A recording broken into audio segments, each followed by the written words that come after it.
ভালো করে দেখুন, এই ভিডিওটি দেখে আপনার কি মনে হয়।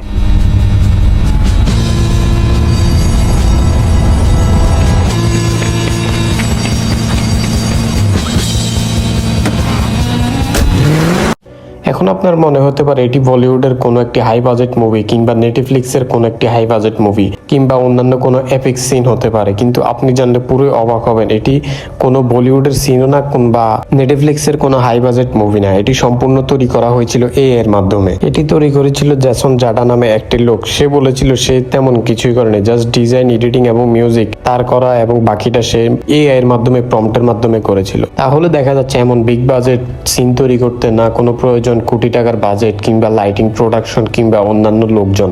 মূলত এই কারণে টেইলার পেরি হার্টস তার 800 মিলিয়নের বাজেটের মুভি বন্ধ করে দিয়েছে, কারণ তিনি এটা বুঝতে পেরেছে যে এআই এর মাধ্যমে এর থেকেও আরো বেশি ভালো বাজেটের মুভি বানানো পসিবল। তো বন্ধুরা, আপনাদের কি মনে হয় ভবিষ্যতে এআই কি সবকিছু দখল করে নেবে? সামনে কি মানুষ শুধু এআই এর উপরে ভরসা করে থাকবে? কমেন্ট করে অবশ্যই জানাবেন।